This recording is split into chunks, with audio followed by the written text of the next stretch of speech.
Hello friends, dream tie classes में आपका स्वागत है। आज हम लोग बेसिक शिक्षा परिषद की गणित की किताब से परिमेय संख्याओं को हम पढ़ेंगे। ये शुरुआत का पाठ है, इकाई फर्स्ट है। चलिए आज हम लोग शुरू करते हैं कि परिमेय संख्या किसे कहते हैं और परिमेय संख्या को संख्या रेखा पर कैसे दिखाते हैं। चलिए पहले ये समझ लेते हैं कि परिमेय संख्या होता क्या है, इसकी परिभाषा क्या है। तो हम कहेंगे कि वे संख्याएं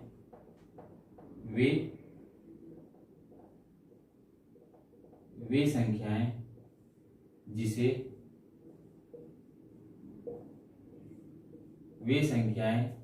P बटा Q के रूप में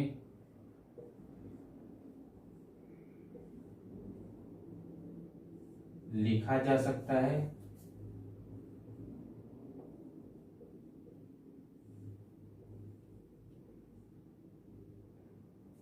ठीक है। वे संख्याएं जिसे P बटा Q के रूप में लिखा जा सकता है। इसमें दो कंडीशन होती है, जहां आगे क्या कहेंगे, जहां P और Q क्या होने चाहिए, P और Q पूर्णांक हैं और Q 0 के बराबर नहीं है, यानी Q not equal to 0। Okay, तो हमने यह देखा कि परिमेय संख्या क्या होता है। वे संख्याएं जिसे P बटा Q के रूप में लिख सकते हैं, लिखा जा सकता है, जहां P और Q क्या है, पूर्णांक है और Q नॉट इक्वल टू 0 है। अच्छा, अब हम ये समझ लेते हैं कि यहाँ पर जो कंडीशन दिया गया है कि P और Q पूर्णांक हैं, तो पूर्णांक क्या होता है, आप पिछले कक्षा में पढ़ चुके हैं पूर्णांक के बारे में कि पूर्णांक होता है, वह होता क्या है, कह सकते हैं कि ऋणात्मक प्राकृतिक संख्या और पूर्ण संख्याओं का मिला दें तो वो पूर्णांक हो जाते हैं। जैसे ऋणात्मक प्राकृतिक संख्या क्या है, -4, -3, -2, -1, इसके बाद शून्य हो गया, और इसके बाद क्या लिखेंगे, प्राकृतिक संख्या। प्राकृतिक संख्या क्या है, 1, 2, 3, 4, 5, कहां तक जाएगा, अनंत तक जाएगा, यानी कि ये पूर्णांक है। तो यहाँ पर P और Q ये संख्याएं होनी चाहिए, P और Q इनमें से कोई संख्या होगी और Q 0 के बराबर नहीं होनी चाहिए, तो वे परिमेय संख्याएं होती हैं। हम लोग एग्जाम्पल लेते हैं इसमें। एग्जाम्पल क्या है, जैसे में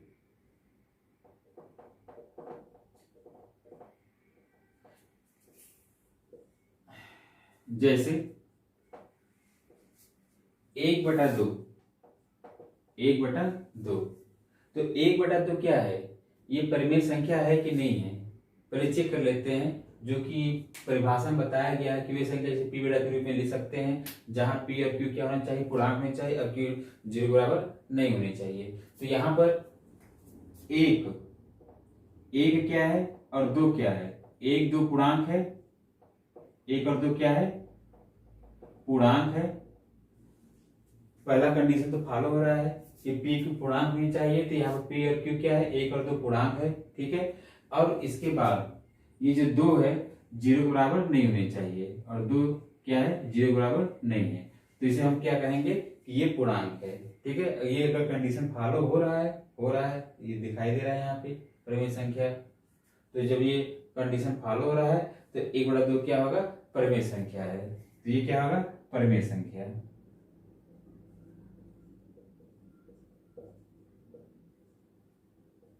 चलिए अगला हम लेते हैं, 1/2 परिमेय संख्या है, ठीक है। आगे हम लेते हैं -3/4। ये कैसी संख्या है, -3/4। अब यहां देखते हैं कि -3 पूर्णांक है कि नहीं है, तो हम देख रहे हैं कि -3 इसमें शामिल है, पूर्णांक में है, -3 इसमें आ रहा है, -3 पूर्णांक है और 4 भी क्या है, पूर्णांक है। -3 कैसा पूर्णांक है? 3 ऋणात्मक पूर्णांक है और 4 क्या है? धनात्मक पूर्णांक है। तो हम कहेंगे कि -3 और 4 पूर्णांक है। ये क्या है? पूर्णांक है। और अगला कंडीशन क्या कह रहा है कि 4 जो इसका जो हर है 4, यानी कि यहाँ Q 0 के बराबर नहीं होना चाहिए, ये 0 के बराबर नहीं है। तो 4 not equal to 0, 4 is not equal to 0। तो हम कहेंगे कि -3/4 क्या है? तो -3/4 परिमेय संख्या है। तो अब हमको लगता है परिमेय संख्या स्पष्ट हो गया होगा कि परिमेय संख्या है क्या।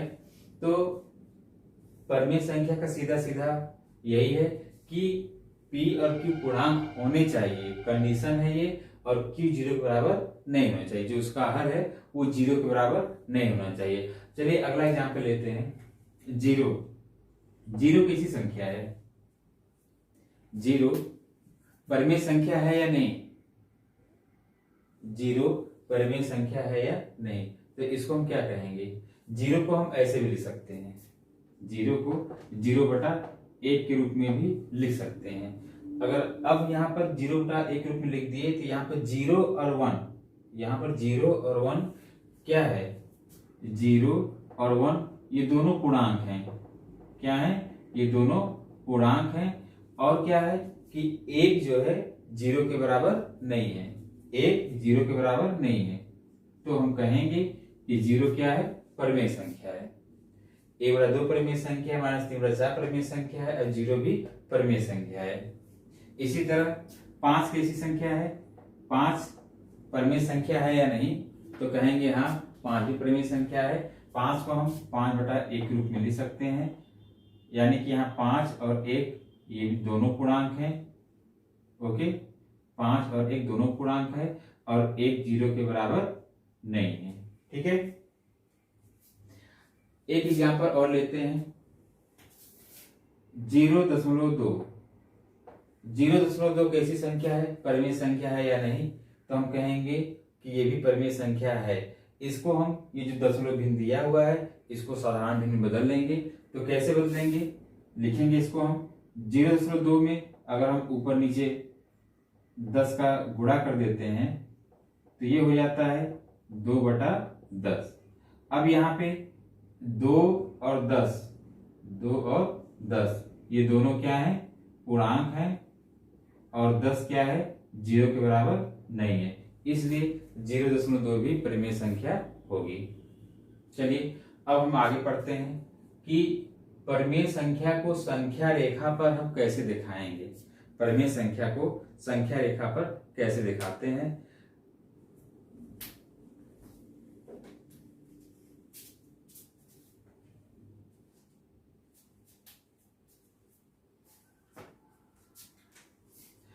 एक हम परिमेय संख्या लेते हैं 3/5।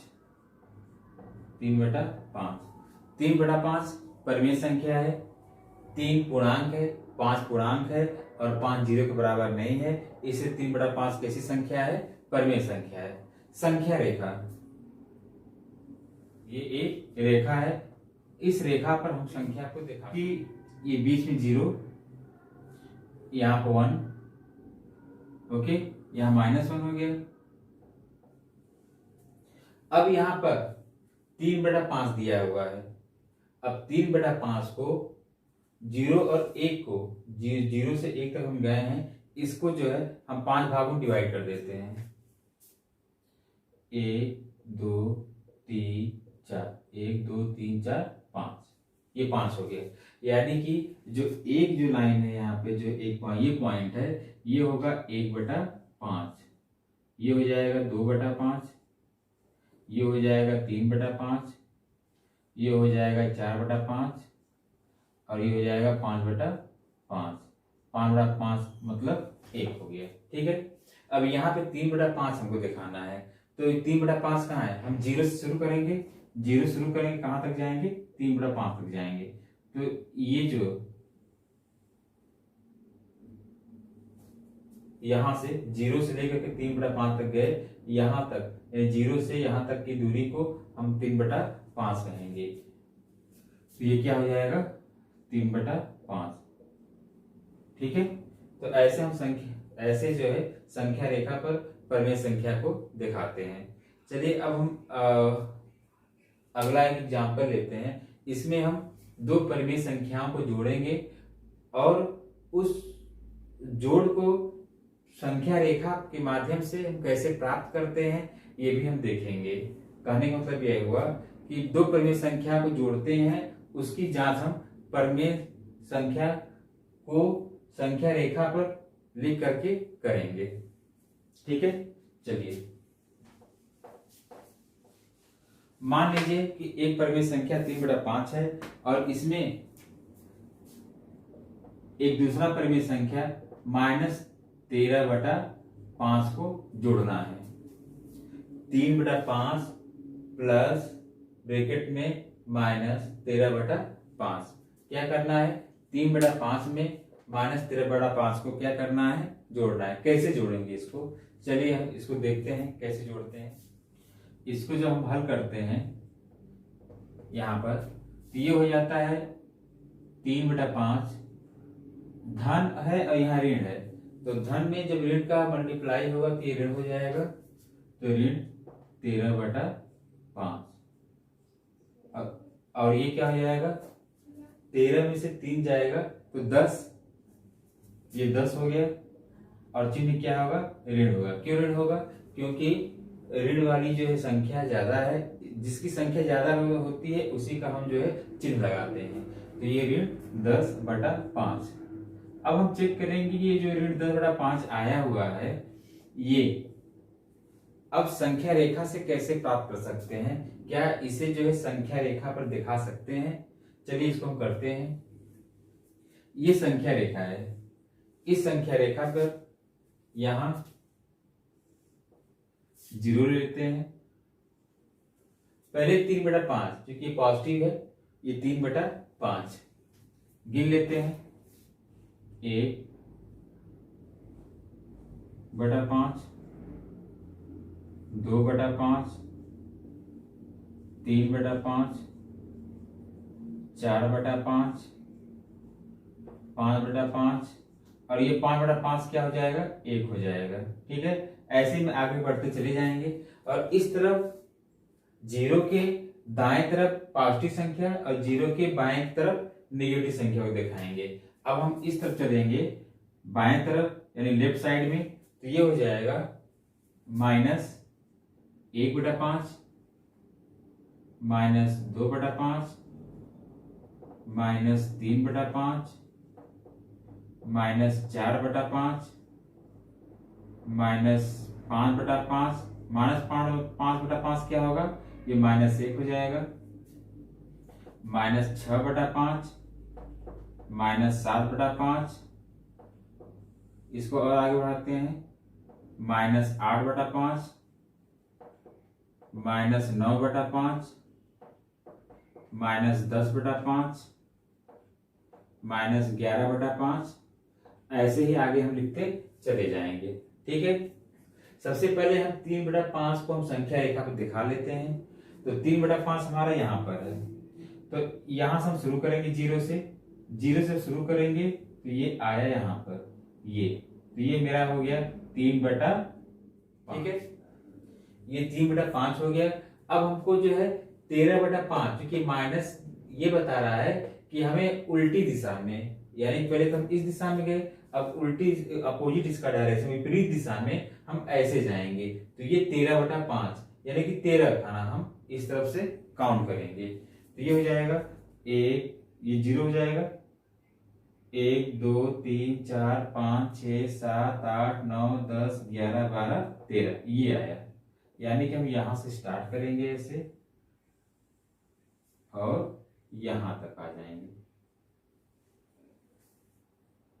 तो कितना कम हो गया? यहाँ 0 था हमारा, यहां से 13 तक काउंट कर लिए। अब इस 0 से पहले 3/5 गए, फिर इसके अपोजिट -13/5 है तो यहां से -13 चले आए, यानी कि -10/5 आया। तो 0 से हम इस तरफ कितना आ गए? तो यहां तक आ गए हम लोग। ये 0 से ये कितना है? ये तो आपका -13/5 हो गया, तो ये कितना हो जाएगा? -10/5। 5। इस तरह जो है संख्या रेखा पर हम लोग आसानी से परिमेय संख्या के जोड़ को दिखा सकते हैं। संख्या रेखा के सहायता से परिमेय संख्या के जोड़ का हम उत्तर प्राप्त कर सकते हैं। ऐसे ही इसको करेंगे। ओके, तो अभी तक हमने पढ़ा कि परिमेय संख्या क्या होती है। तो वे संख्याएं जिसे p बटा q रूप में लिख सकते हैं, जहां पर p और q पूर्णांक होना चाहिए, ये कंडीशन है। इसके दो कंडीशन है, p q पूर्णांक होने चाहिए और q 0 बराबर नहीं होने चाहिए, तो वो परिमेय संख्या हो जाएगी। अब इसके बाद आती है कि परिमेय संख्या को संख्या रेखा पर कैसे दिखाएंगे, उसकी भी चर्चा मैंने अभी किया कि परिमेय संख्या को जो है परिमेय संख्या पर कैसे दिखाएंगे, और परिमेय संख्याओं के जोड़ को परिमेय संख्या पे कैसे दिखाएंगे, इसकी भी चर्चा मैंने अभी की है और इसको मैंने करके दिखाया भी है कि परिमेय संख्याओं के जोड़ को किस तरह दिखाएंगे। यहाँ पर मैंने जोड़ा तो यहाँ -10/5 आया और यहाँ भी जो है -10/5 आ गया, यानी कि दोनों तरीके से 10/-10/5 आ गया, यानी कि ये परिमेय संख्या को संख्या रेखा पर ऐसे निरूपित करते हैं, दिखाते हैं। हाँ, ओके। तो अभी हम लोगों ने देखा एक चीज और है कि ये -10/5 को हम और छोटा कर सकते हैं, ये हो जाएगा -2। ओके, अब यहाँ देखिए, यहाँ पे -1 था और यहाँ पे ये क्या हो जाएगा -2, यहाँ पे -2 और -10/5 को भी हम -2 लिख सकते हैं। तो हमने अच्छी तरह से समझ लिया है कि संख्या रेखा पर परिमेय संख्या के जोड़ को कैसे दिखाएंगे। अब एक बार फिर से रिपीट कर दे रहे हैं, 3/5 को 3/5 में -13/5 को जोड़ना। क्या करेंगे इसमें, सबसे पहले इस संख्या रेखा पर 3/5 है तो यहाँ आते हैं 3/5 में 0 से के आगे 3 खाना, 1 2 3 खाना इस तरफ चलेंगे, ये 3/5 हो गया। अब यहाँ से चूंकि -13 है जोड़ना है, इसका तो ये होगा कि इतने को जो है हम -13/5 ये बता रहा है कि विपरीत दिशा में हम 13 खाना चलेंगे। तो यहाँ से 13 खाना हम इस तरफ चले गए, 1 2 3 4 5 6 7 8 9 10 11 12 13 यहाँ आ गए। ओके, तो ये -13/5 कहाँ तक गए, -10/5 तक गए, तो यही -10/5 आपका उत्तर हो जाएगा कि 3/5 में अगर हम -13/5 को जोड़ेंगे तो -10/5 आ जाएगा। ओके फ्रेंड्स, तो आज हम लोगों ने परिमेय संख्याओं के बारे में पढ़ा। परिमेय संख्या क्या होती है, परिमेय संख्या के जोड़ को संख्या रेखा पर कैसे दिखाते हैं, प्रदर्शित करते हैं। अगर आप लोगों को ये वीडियो अच्छी लगी है तो कृपया इसे सब्सक्राइब, शेयर और लाइक जरूर करिए। तब तक के लिए धन्यवाद।